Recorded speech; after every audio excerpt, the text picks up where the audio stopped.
Pernah nggak sih, waktu putus cinta, dada rasanya sakit banget sampai sesak. Rasanya kayak jantung kamu benar-benar hancur. Banyak yang bilang, itu cuman perasaan, cuman di kepala doang. Tapi tubuh kita nggak bisa bohong. Rasa sesak yang bikin susah napas, perut yang melilit kayak diaduk-aduk, sampai badan yang lemas, nggak karuan, itu bukan imajinasi. Itu adalah sinyal darurat yang dikirim oleh tubuhmu. Kok bisa sebuah emosi rasanya kayak serangan fisik? Ternyata ada penjelasan ilmiah di baliknya. Di sini kita bakal bedah sains di balik sindrom patah hati. Kamu bakal tahu kenapa rasa sakit yang kamu alami itu jauh lebih nyata dari yang kamu kira.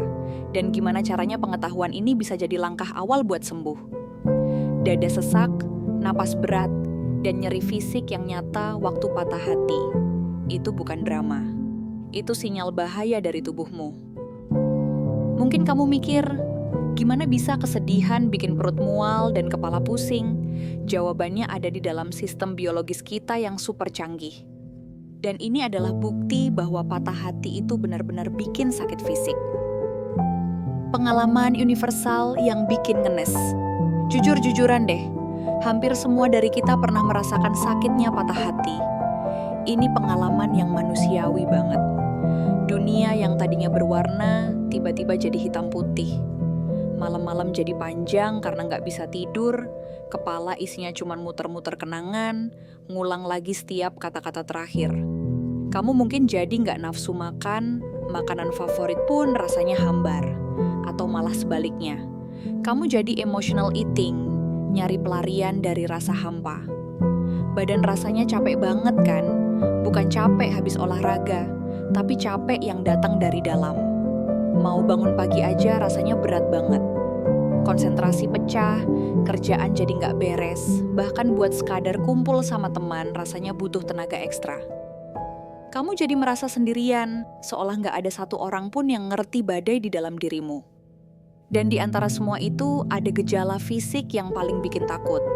Nyeri di dada. Rasanya kayak diremas, ditekan, bahkan ditusuk, yang datang dan pergi seenaknya. Kadang saking kencangnya kamu sampai mikir, jangan-jangan gue kena serangan jantung? Ditambah lagi mual, sakit perut, pusing, dan badan gemetaran. Ini bukan lagi sekadar perasaan sedih. Ini adalah reaksi seluruh badanmu terhadap sebuah kehilangan. Apa yang kamu rasakan itu nyata, dan sains punya penjelasannya. Alarm tubuh berbunyi, badai hormon stres. Jadi, apa sih yang sebenarnya terjadi di dalam tubuh? Gampangnya gini, otak kita nggak bisa bedain mana ancaman fisik, kayak dikejar anjing galak, dan mana ancaman emosional, kayak ditolak atau kehilangan orang yang kita sayang. Buat otak, dua-duanya adalah krisis. Akibatnya, otak langsung menyalakan mode darurat lawan atau lari, fight or flight. Waktu alarm ini nyala, kelenjar adrenal langsung ngegas, memompa hormon stres ke seluruh tubuh. Bayangin aja ada badai hormon. Dua pemain utamanya adalah adrenalin dan kortisol. Adrenalin bikin jantungmu berdebar kencang, napas jadi pendek, dan otot menegang. Tubuhmu lagi siap-siap perang, padahal musuhnya nggak kelihatan. Adrenalin yang terus-terusan keluar inilah yang bikin kamu cemas, gelisah, susah tidur, dan akhirnya kelelahan luar biasa. Terus ada kortisol, si hormon stres utama. Kalau cuma sebentar sih nggak apa-apa. Tapi waktu patah hati bikin kamu stres berhari-hari bahkan berbulan-bulan, level kortisol jadi ketinggian terus. Nah, kortisol kronis ini mulai bikin kacau. Sistem imun jadi lemah, makanya gampang sakit. Sistem pencernaan keganggu, ini alasan kamu mual atau nggak nafsu makan. Bisa bikin tekanan darah tinggi, sampai masalah kulit kayak jerawat. Parahnya lagi, waktu hormon stres ini membanjiri tubuhmu, hormon bahagia justru anjlok.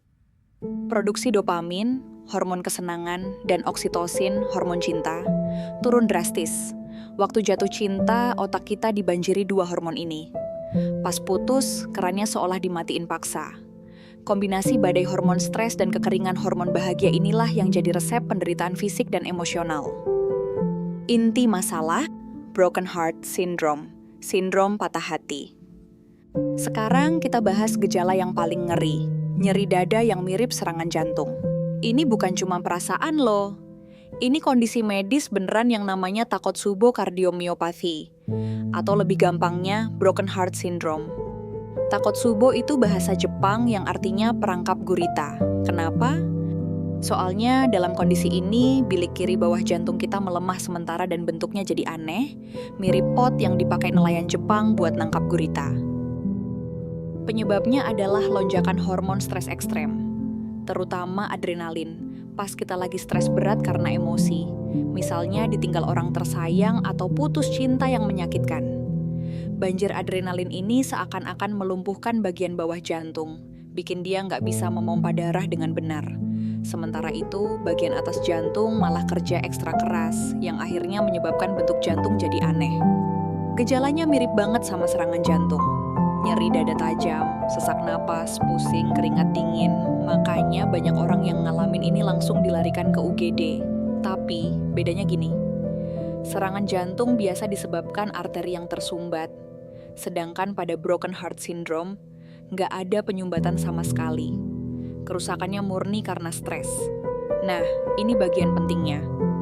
Walaupun kabar baiknya kebanyakan penderitanya bisa pulih total, kondisi ini tetap serius dan nggak boleh diremehkan. Dalam kasus-kasus tertentu, sindrom ini bisa menyebabkan komplikasi berat seperti gagal jantung.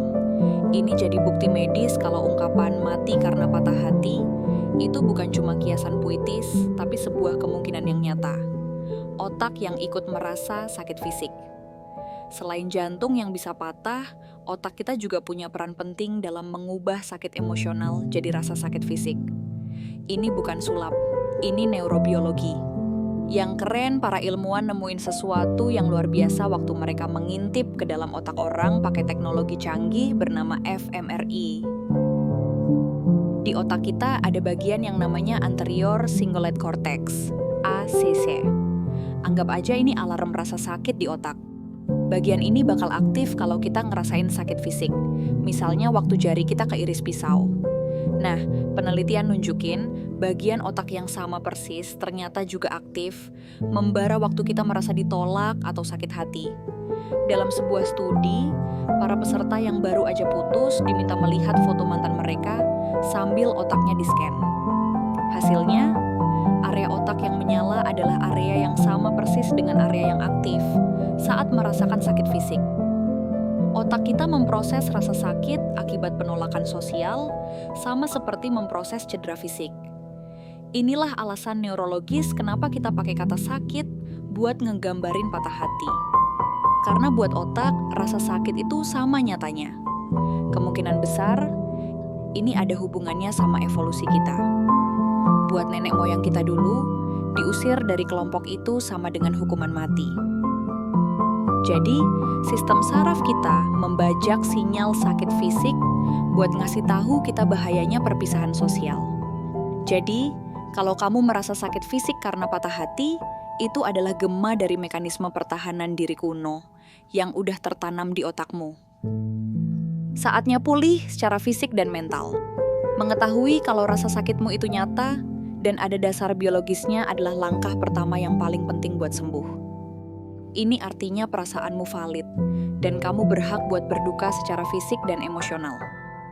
Ini bukan soal cepetan move on, tapi soal ngasih waktu buat tubuhmu pulih dari badai yang baru aja lewat. Penyembuhan, dari sisi ilmiah, intinya adalah menenangkan sistem saraf yang lagi tegang, dan menyeimbangkan kembali hormon-hormonmu.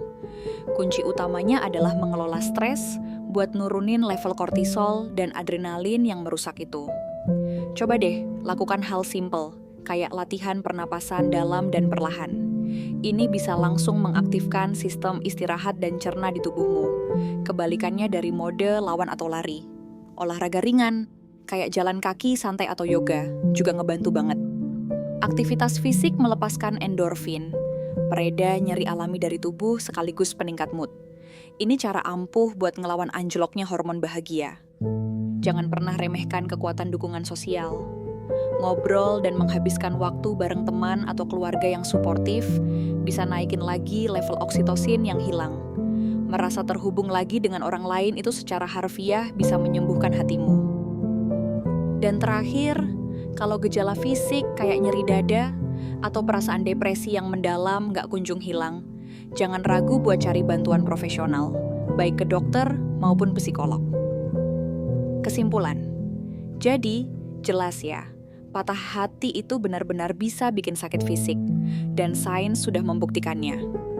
Mulai dari badai hormon stres yang bikin tubuhmu kacau, kondisi jantung nyata yang disebut broken heart syndrome, sampai sirkuit otak yang menganggap sakit hati sama dengan sakit fisik. Ini jadi pengingat betapa kuatnya hubungan antara pikiran, emosi, dan tubuh kita. Rasa sakit yang kamu alami itu nyata, valid, dan jadi bukti seberapa dalam kamu mampu mencintai. Memahami sains di baliknya bukan buat mengecilkan perasaanmu, tapi justru untuk memberimu kekuatan.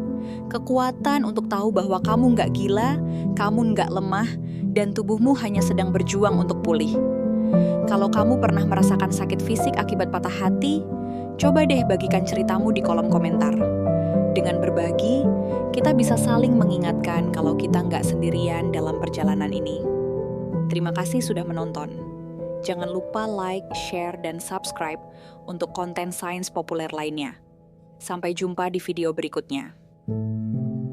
Bersama Kinanti di Inner Self Channel. Wassalamualaikum warahmatullahi wabarakatuh.